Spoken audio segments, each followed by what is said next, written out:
everyone, this is Upasana Singh, ST at Flipkart, and I welcome you all to Online Study for You, a complete placement solution for everyone.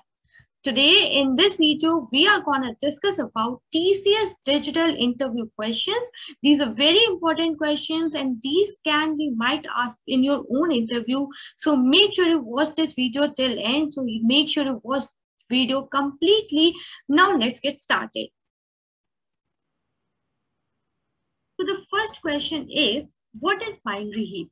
A binary heap is a complete binary tree where items are stored in a special order such that the value in a parent node is greater than the value in its child node. It can be smaller than the values in the child nodes also. And if the value in the parent node is greater than the two child nodes, then the former is called heap, max heap, whereas the later is called a min heap. The heap can be represented by the binary tree or array. I hope you got this question. You can answer this question like this. Now moving on to our next question. The next question is where we can use joins. In DBMS, a join statement is mainly used to combine two tables based on a specified common field between them. You can answer this. You can also give example on this question. And now moving on to our next question.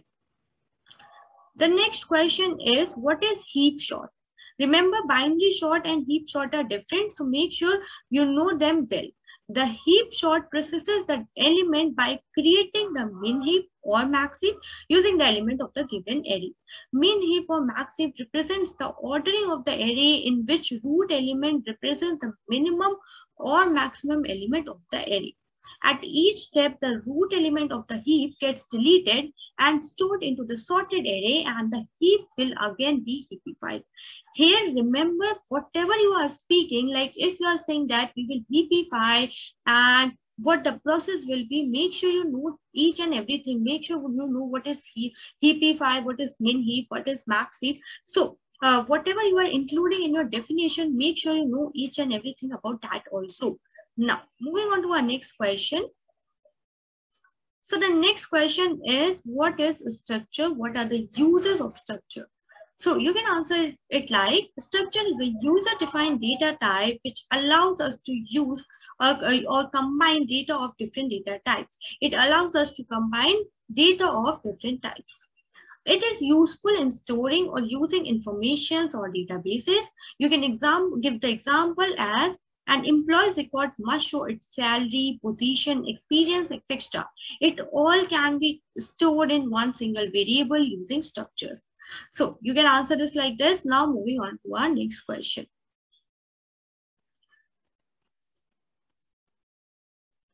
Next question is, what is scheduling? A process scheduling is the activity of process manager that handles the removal of the running process from the CPU and the selection of another process on the base of particular start tree. So this is about scheduling. Now moving on to our next question. The next question is very important. That is, what is object-oriented programming? This is a very asked question. Object-oriented programming aims to implement real-world entities like inheritance, hiding, polymorphism, etc. in programming. The main aim of OOPS is to bind together the data and the functions that operate on them so that no other part of the code can access the data except that function. So you can answer this question like this. You can add your own definition, but make sure you know, use some standard terms so that it can give the better impression on the interviewer. Moving on to our next question. Next question is, explain function overloading. Function overloading is a feature of object-oriented programming where two or more functions can have the same name but different parameters. When a function name is overloaded with different jobs, it is called function overloading. In function overloading, function name should be the same and the arguments should be different. Function overloading can be considered as an example of polymorphism feature in C++. Always, while answering any question, make sure First of all, you answer what the interviewer is exactly asking. For example, if he is asking function overloading, first give up the definition of function overloading, then move on its specialities, its examples and everything else. Move on later. First, explain what he is asking. Now let's move on to our next question. Next question is, what are ACID properties? In order to maintain consistency in database before and after a transaction, certain properties are followed. These properties are called ACID properties. So there are each and every letter in this ACID properties stands to some term, and every term has some meaning. For example, in acid, A in acid is equal to atomicity, C is equal to consistency, D is equal to durability, and I is equal to isolation. So make sure you know the definitions of each of them as well, and one example also. Now moving on to the next question. The next question is difference between call by value and call by reference. A function can be invoked in two ways, call by value or call by reference. These two ways are generally differentiated by the type of value passed on to them as parameters. First of all, let's see what is called by value. In this parameter passing method, values of actual parameter are copied to function's formal parameter, and the two types of parameters are stored in different memory locations. So any changes made inside functions are not reflected in actual parameters of the caller. This line is very important, that the functions made inside, the changes made inside the functions are not reflected outside or in actual parameters of the caller. Now, moving on to the call by reference, both the actual and formal parameters refers to the same location. So, any changes made inside the function are actually reflected in actual parameters of the caller. Here, remember, you know that formal and actual parameters as well, you know the definitions of them as well. Now, moving on to the next question. The next is also very important question of DBMS. It is a mostly asked interview question. What is normalization? Normalization is the process of minimizing the redundancy from a relation or set of relations. Redundancy in relation may cause insertion, deletion, and aptation anomalies. So it helps to minimize the redundancy in relations. Remember that here the term anomalies, you should know what anomalies exactly is, what are insertion anomalies, what are deletion and aptation anomalies.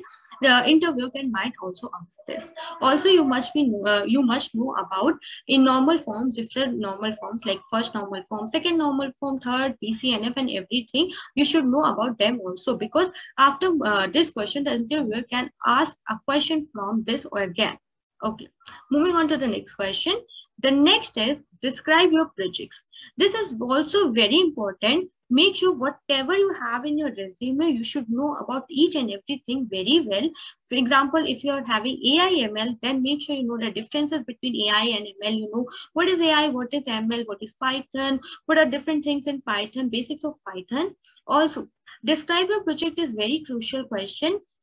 First, whenever interviewer asks this question, first of all, give a very clean definition of your project. Define your project in a very clean way. What is the functionality? What are the tech used in this project? And what you did in this project. Also, if it's a group project, then focus on what you did rather than focusing on what others did, because it's your interview and your interviewer wants to know about you, about what you did in your project. So make sure you tell them what are your contribution to this project. Also, make sure you know the basic terms of this project, like if it's a web development based project, so make sure if you have made this using the main technology, so you know what is React, what is Node.js, Express.js, because interviewers can ask these easy questions, and these easy questions can help you with the interview. Also, first of all, you must prepare about in your introduction as well, because this is the first impression, and as said, first impression is the last impression. So make sure you have a good introduction. It should be crisp, it should be impressive as well, and it should be also telling all your qualities. It should be also telling all your achievements in the short form.